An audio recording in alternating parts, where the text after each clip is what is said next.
저는 이제 4월 한 달 동안은 여러분과 함께 예수님의 십자가에 대해서 말씀을 드리고자 합니다. 여러분 주보를 한번 이렇게 다 적으셔서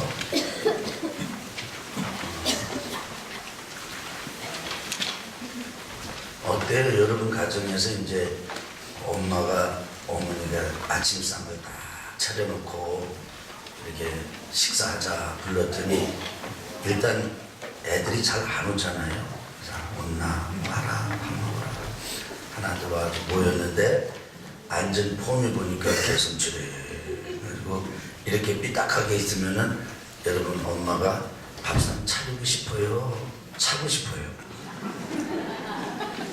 대답을 안 하셔도 금방 제가 합니다. 오늘은요 말씀을 듣는 시간은 하나님의 말씀을 영혼의 양식으로 드시는 시간입니다. 그러니까 아주 꼭 한번 허리를 이렇게 보시고요.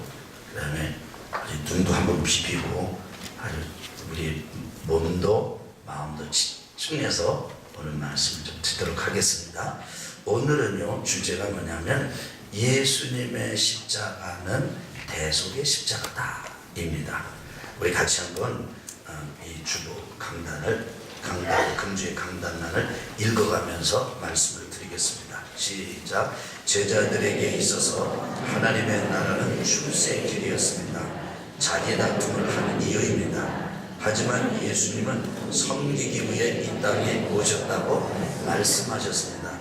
그 섬김의 절정이 대속물로 십자가에 내어주는 것이라고 예고하셨습니다. 여기에서 대속물이란 몸값, 배상금, 속전을 뜻합니다.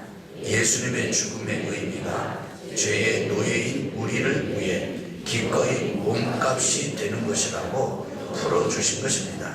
따라서 예수님의 십자가는 죄에 대한 완벽한 대가가 치러지고 그 결과 가장 완벽한 해방이 이루어진 것이라고 할 수 있습니다. 이것을 깨달은 날부터 바울은 예수님의 십자가의 죽음을 자랑하였습니다.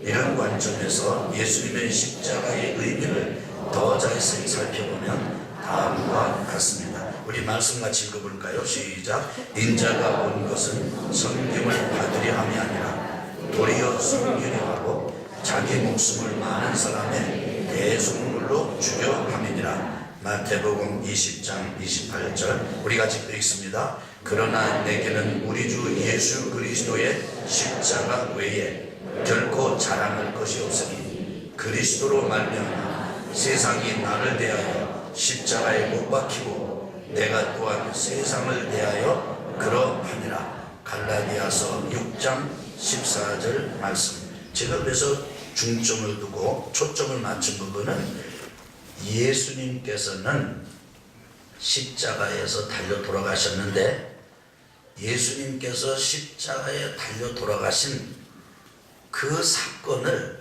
다른 사람이 어떻게 보는가 보다 먼저 직접 죽임을 당하시는 예수님께서 그 죽음을 어떻게 설명하셨는가, 본인은 본인의 십자가의 죽음을 어떻게 설명하셨는가에 초점을 맞춘 것입니다.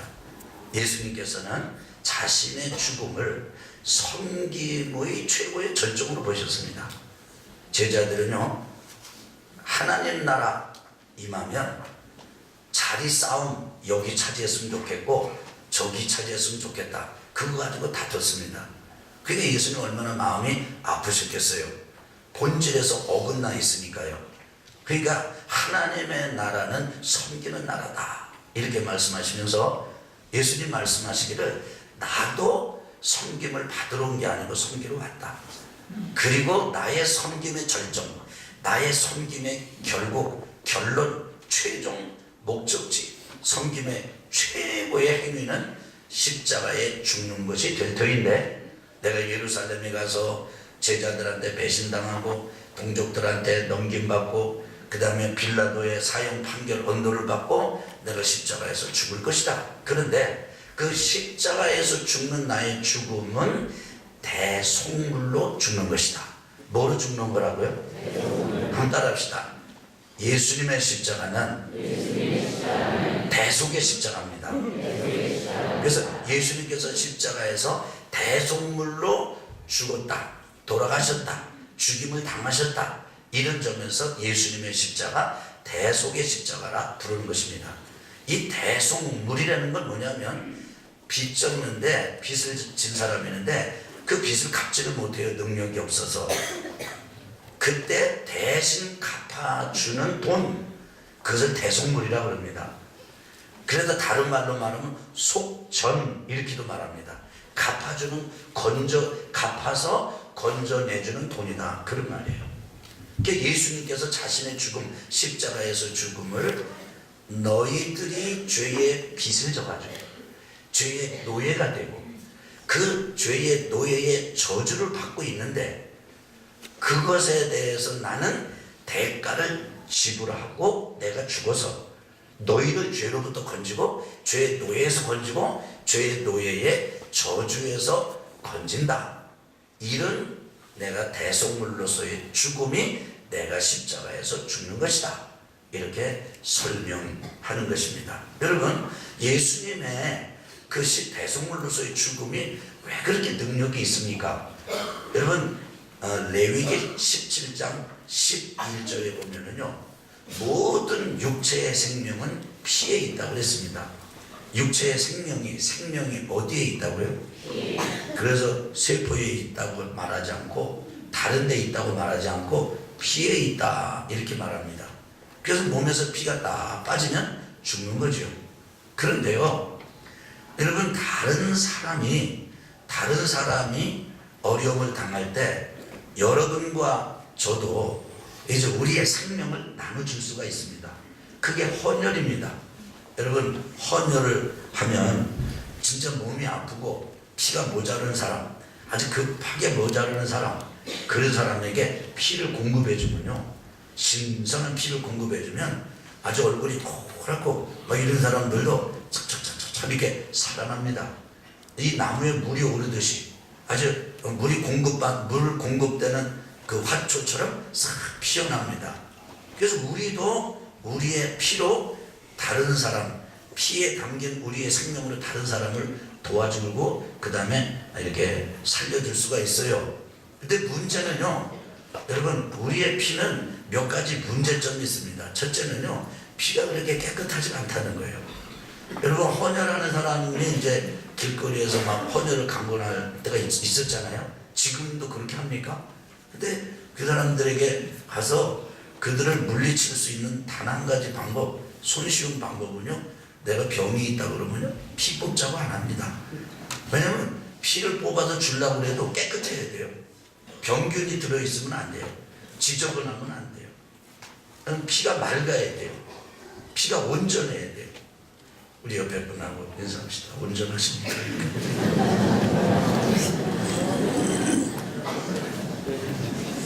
우리 교회 예배당에도 산소 발생기를 좀 달아야 될 것 같아요. 이게 주무신 분이 꽤 여러 계신데 참 곤란합니다.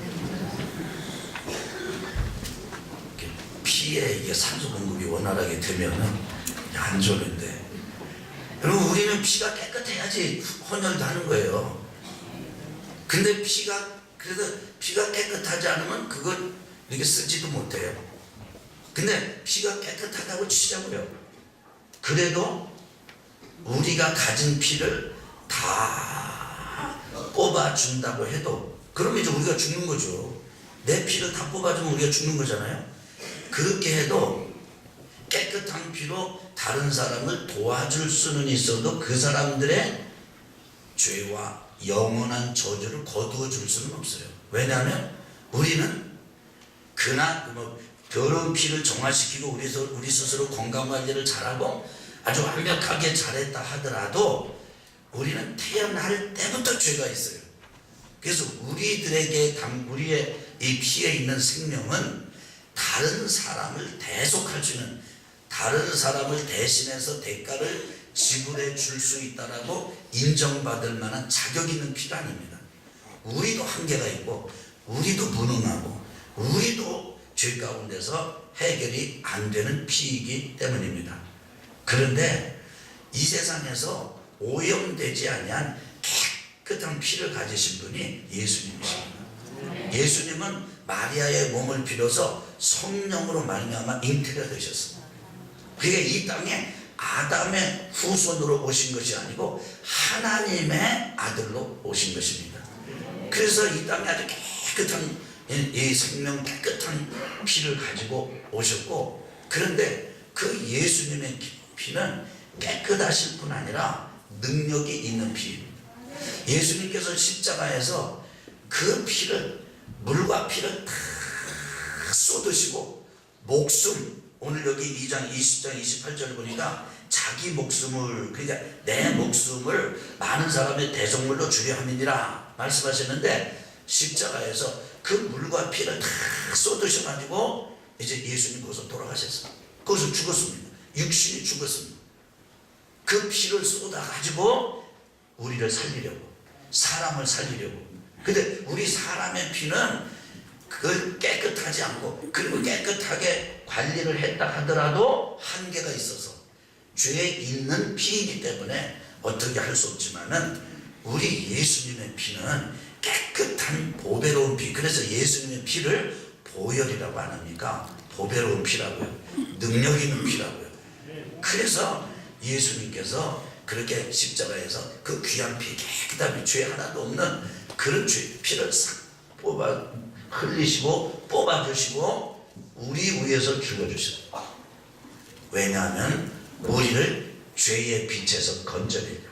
따라합시다. 예수님의 십자가, 대속의 십자가. 그래서 요걸 조금 더 자세하게 풀어서 세 가지로 설명하면 다음과 같습니다. 첫째, 예수님이 그렇게 귀한 보혈의 피를 십자가에서 쏟으시고 대속물이 되셔서 돌아가심으로 우리에게는 어떻게 됐는가? 첫째, 시작. 죄의 빚을 갚았습니다. 세상에서 살면서 경계해야 할 것 중에 하나가 빚을 지는 것입니다.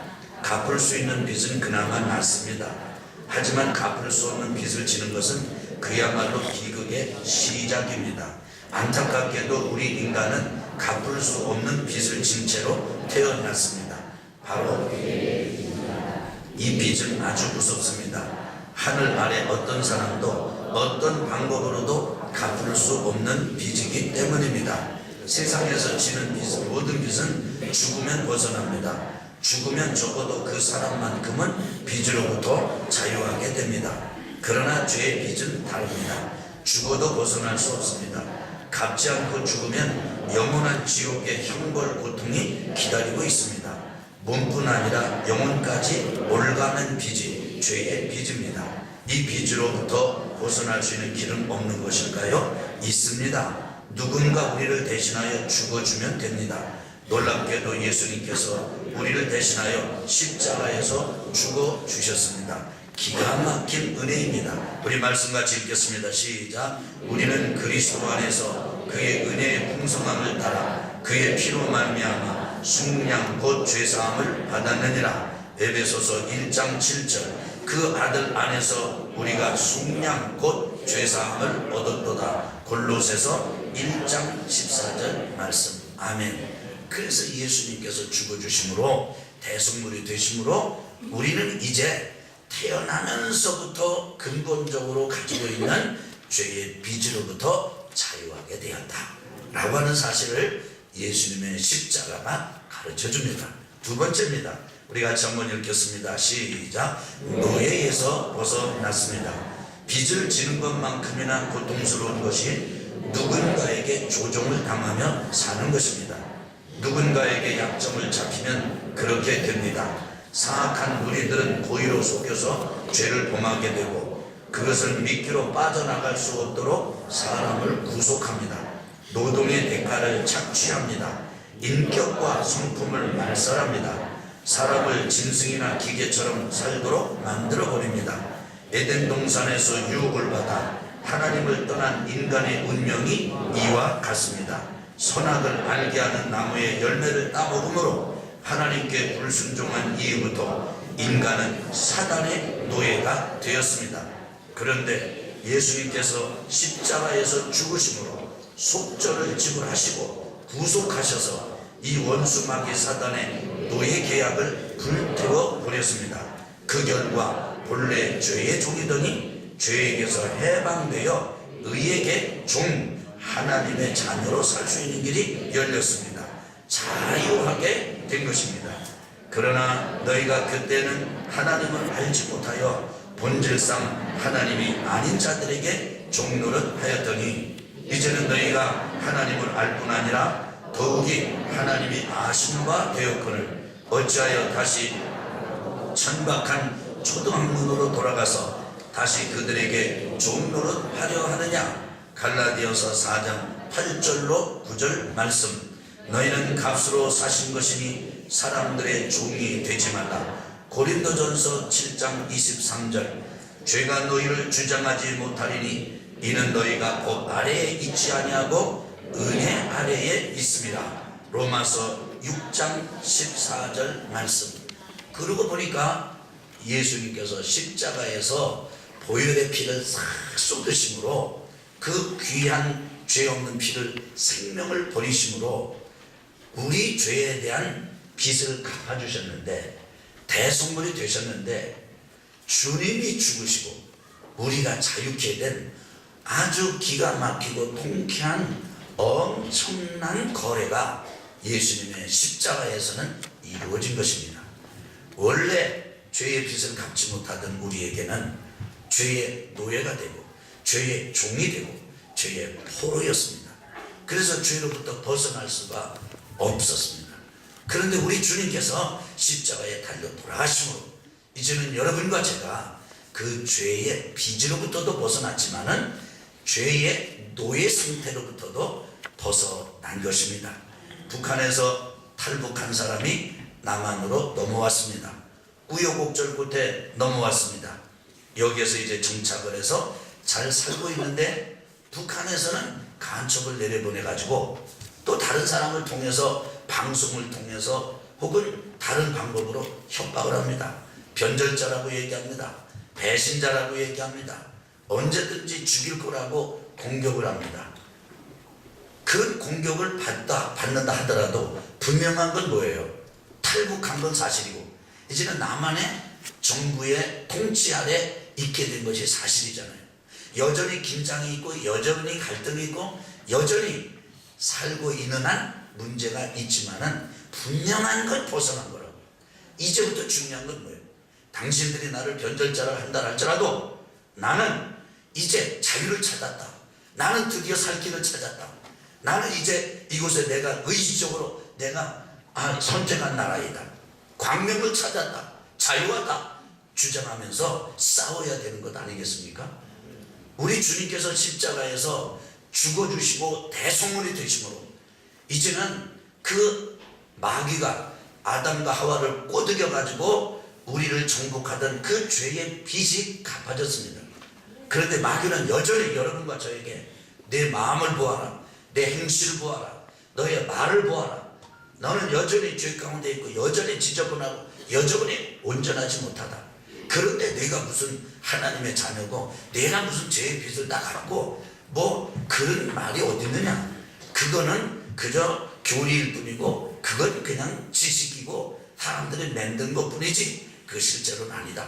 마귀가 공격을 합니다. 너는 하나님의 자녀가 아니야. 공격을 합니다. 그러나 그때 그런 긴장이 있고 그런 도전이 있다 하더라도 우리가 주장할 수 있는 게 있습니다. 이런 도전이 있다 하더라도 우리가 선포할 수 있는 것이 있습니다. 나는 하나님을 모르던 죄의 빚을 지고 노예였을 때 내 형편을 내가 잘 안다. 나는 생각하면 지긋지긋하다. 난 그리로 절대 돌아가지 않을 것이다. 나는 이제 자유한, 나는 해방되었다. 나의 죄의 빚은 이미 다 갚아졌다. 하나님의 자녀가 되었다. 나는 하나님의 통치를 받지 더 이상 마귀 너희들의 통치를 내가 받지 않는다. 나는 이제는 죄의 종이 아니고 나는 이제 하나님의 자녀고 의의 종이 되었다. 내 마음 여전히 실패하고 그리고 내 입술 여전히 경건하지 못한 구석이 있고 내 삶 여전히 100% 완벽하지 못하지만은 그러나 나는 분명히 합니다. 지금 나의 불완전함이 나의 과거로부터 죄의 빚의 상태, 노예의 상태로부터 하나님의 자녀로 옮겨졌다는 사실을 부정할 수 없다. 나는 이 사실이 너무 분명하다. 이렇게 말하고 대적하고 선포할 수 있는 성도가 되어야 하는 것입니다. 이거의 근거가 예수님의 십자가, 대속의 십자가입니다. 승리하시길 주 이름으로 축원합니다. 축원합니다. 세 번째로는요, 우리 같이 한번 읽어볼까요? 자, 시작. 저주에서 벗어났습니다. 빚을 지고 다른 사람에게 조종을 당하는 것만큼이나 힘든 것이 끊임없이 공격을 받는 것입니다. 죄의 빚을 지고 사탄의 노예가 된 인간은 더러워진 자기 파멸의 길을 갑니다. 죄라는 것을 알면서도 벗어나지 못합니다. 사람들끼리 갈등하고 죽이며 싸웁니다. 자연과도 아름답게 조화를 이루면서 살 줄 모릅니다. 겉으로는 화려하고 잘 되는 것 같으나 속으로는 열린 무덤이며 끝내 행복을 모른 채 살다가 죽어 지옥 멸망에 빠집니다. 한마디로 저주받은 삶입니다. 예수님께서 이 저주를 죽음으로 다 받으셨습니다. 저주에서 우리를 풀어 놓으셨습니다. 우리 성경 말씀, 우리 믿음을 가지고 같이 읽겠습니다. 시작. 그리스도께서 우리를 위하여 저주를 받은 바 되사 율법의 저주에서 우리를 순명하셨으니 기록된 바 나무에 달린 자마다 저주 아래 있는 자라 하였습니다. 갈라디아서 3장 13절 말씀. 너희가 알거니와 너희 조상이 물려준 헛된 행실에서 대속함을 받은 것은 은이나 금같이 없어질 것으로 된 것이 아니요 오직 흠없고 점없는 어린 양 같은 그리스도의 보배로운 피로 된 것입니다. 베드로전서 1장 18절로 19절 말씀. 그가 우리를 대신하여 자신을 주심은 모든 불법에서 우리를 순명하시고 우리를 깨끗하게 하사 선한 일을 열심히 하는 자기 백성이 되게 하려 하심이라. 디도서 2장 14절 말씀. 여러분, 이상하죠? 하나님의 은혜, 이 예수 십자가 구속의 대속의 십자가의 은혜를 누리지 못하는 사람들은요, 자기 양심이 끊임없이 자기를 공격합니다. 질병이 우리의 몸을 끊임없이 공격합니다. 그 다음에 이 땅의 모든 인간관계에 있어서 분열이 끊임없이 공격합니다. 그 다음에 또 사람과의 이 사는데 이 재정적인 문제도 이게 끊임없이 공격을 받습니다. 그래서 파산이 계속 반복이 되고, 그 다음에 질병이 반복이 되고, 그 다음에 불신이 반복이 되고, 인간관계의 균열이 반복이 되고, 그야말로 이것이 그야말로 죄의 노예 가운데 있는 사람들이 경험하는 저주입니다. 죄의 빚을 지면 노예가 되고, 노예의 저주를 받으면 일하고 애를 써도 전부 소출이 자기게 안 됩니다. 전부 딴 사람께 됩니다.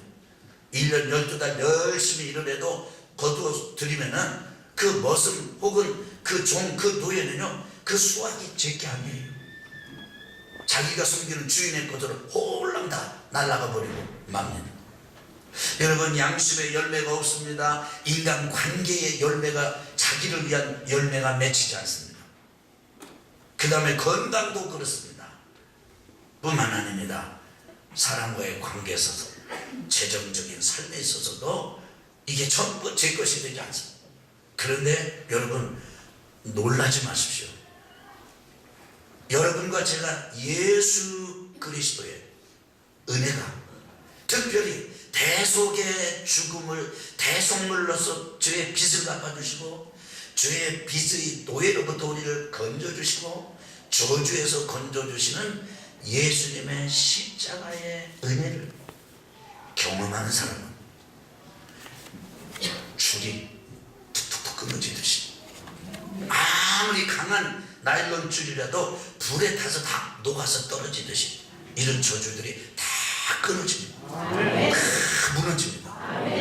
여러분, 우리의 신앙의 목적은 이 땅에서 뭐 건강하고, 이 땅에서 부자가 되고, 이 땅에서 사람들하고 사이좋게 해주고, 이거가 신앙의 목적은 아니에요. 우리의 신앙의 목적은 하나님을 아버지라고 섬기고, 우리를 정결하게 하고 성결하게 해서 천국 백성으로서 살아가다가 천국에 들어가는 것입니다. 아멘. 그런데 목적은 아니지만은, 그러나 우리가 예수님의 십자가를 깨닫고 경험하고 하나님 아버지라고 섬기면요, 이 땅에 다른 저주들 다 끊어져요. 진짜 부자가 돼요. 이 얘기 잘 들으세요. 진짜 돼요. 진짜 건강하게 돼요.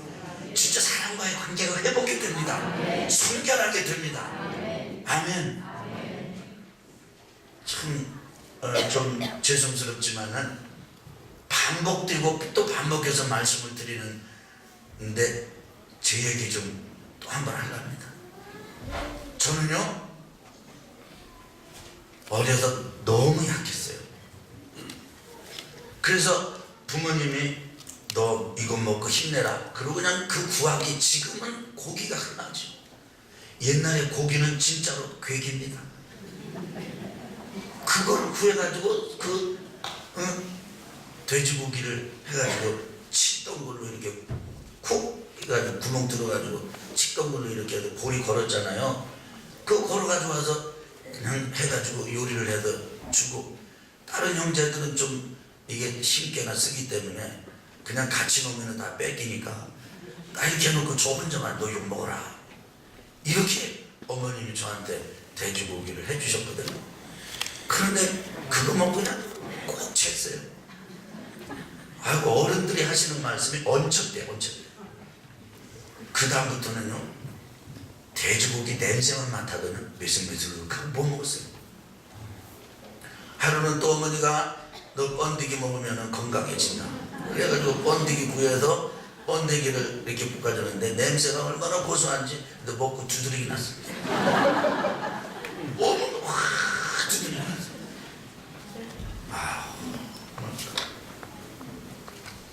그 다음에 또 하루는 어머니가 또 하시는 말씀이 이거 진짜 보약 중에 보약이다.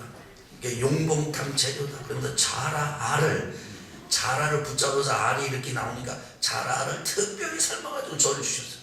근데 먹고 또 두드러기 났습니다.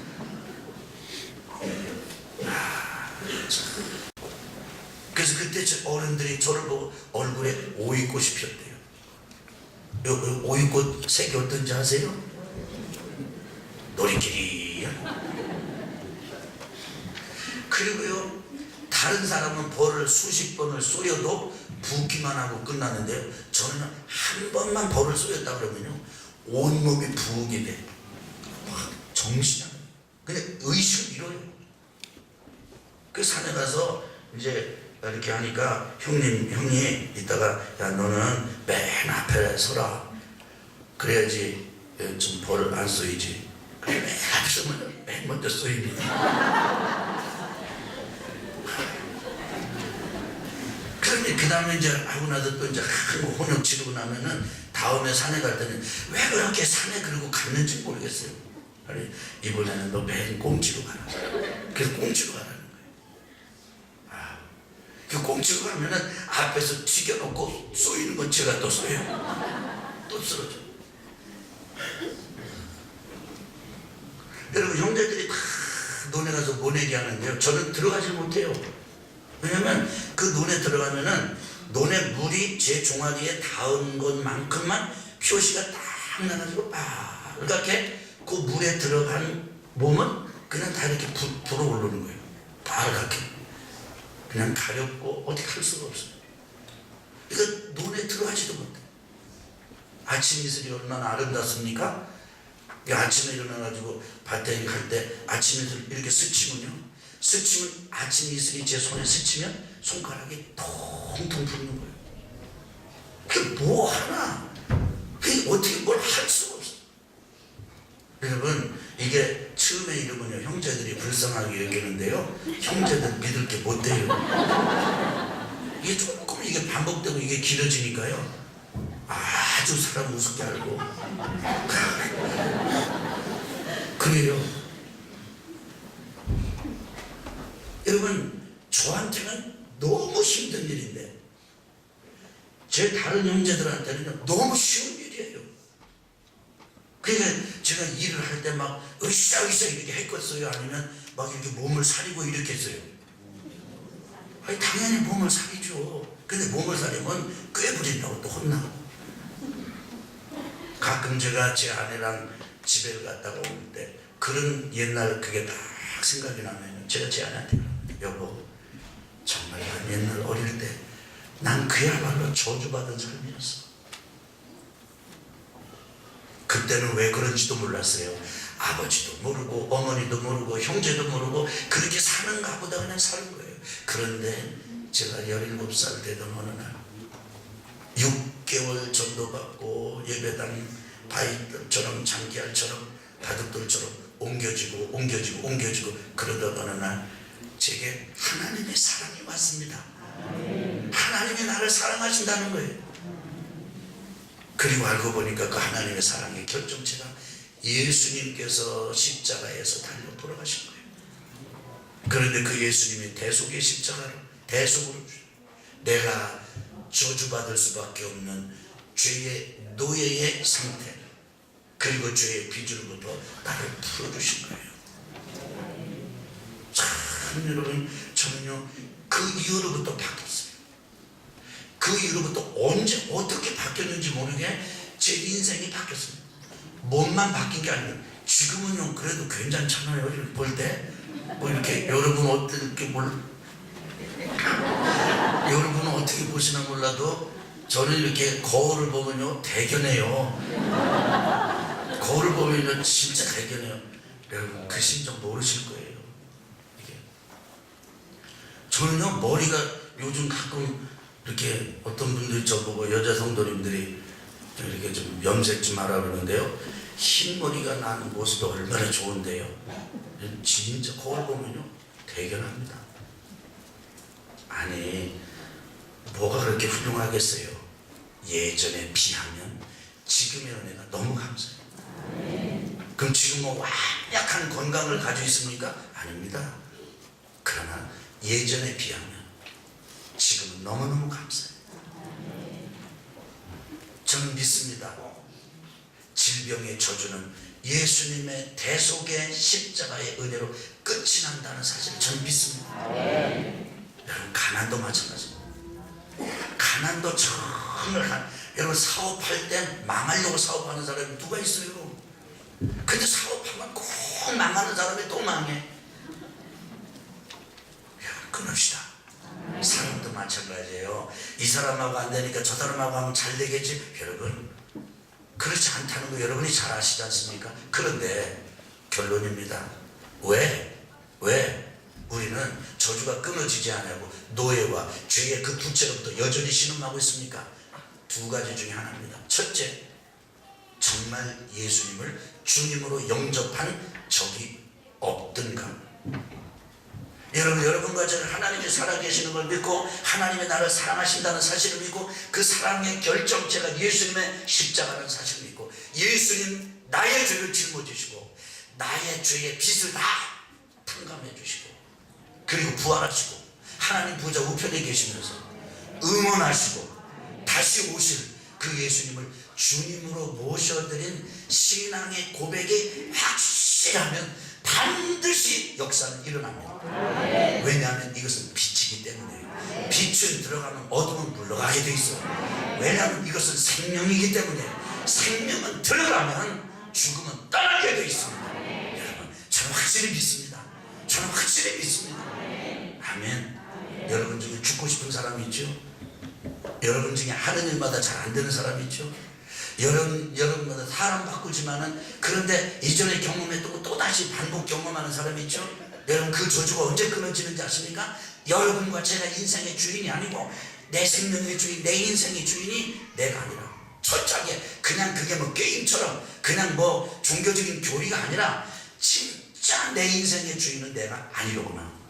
내 마음대로 인생이 되는 게 아니로구나. 진짜 내 인생의 주인은 예수님이시로구나. 예수님이 되셔야 하는 거로구나. 승리하시길 주 이름으로 축원합니다. 그러면요 인생은 바뀌게 되어 있습니다. 저주는 끊어지게 되어 있습니다. 아멘. 그 다음에 두 번째로는 실제로 이렇게 고백한 모셔드린 예수님의 뜻을 따라 살기를 결단하고 대가를 지불하는 믿음의 실천이 없거나 둘 중에 하나입니다. 예수님을 주님으로 모셨습니다. 근데 말로는 생각으로는 주님으로 모셨다고 그러지만 평소에 살아가면서 아주 중요한 순간에는 헌신차처럼 무슨 도우미처럼 여기고 그러면요 여러분 어떻게 했어요? 여러분이 여전히 주인인 것입니다. 명목상으로만 우리가 주님이 주인인 거지 그런 경험할 수가 없습니다. 우리가 때로 대가를 지불하더라도 예수님께서 나의 주인이시다 라고 하는 그 주재권을 확실하게 인정하고 따라가야 합니다. 손해볼 수 있습니다. 그런데요 그 손해는 하나님이 반드시 갚아주세요. 여러분 하나님이 갚아주시는 것하고 세는 것하고 전혀 달라요. 승리하시길 주 이름으로 축원합니다. 오늘 시간이 벌써 12시 5분이 됐습니다. 제가 말씀드리려면 드릴 게 너무 많지만 오늘은 요만큼 합니다. 예수님의 십자가는 대속의 십자가입니다. 우리 대신 죄의 빚을 갚아주시고 그래서 십자가에서는요 빚이 청산이 됐어요. 멋진 거래가 일어났습니다. 멋진 거래가 성사가 되었습니다. 이제 여러분과 제가 더 이상 죄의 빚을 진 채로 노예인 채로 저주 가운데로 살아갈 하등의 이유가 없습니다. 예수님을 주님으로 모셔드립시다. 그리고 예수님을 주님으로 모시고 살아갑시다. 말만 주님이라고 하고 때로 따라서 다 그냥 이렇게 하면 절대 안 됩니다. 여러분이 남편 우리 주인 양반 이렇게 하지만은 결정적인 순간에 물이나 또와 뭐 이렇게 해서 우습게 여기면은 남편이 기분이 어떻겠어요? 예수님도 똑같습니다. 주님으로 모셨으면 주님으로 섬기고 살아가야 합니다. 반드시 역사가 일어납니다. 역사가 일어납니다. 기적이 일어납니다. 우리 오늘 말씀을 생각하면서 찬송가 260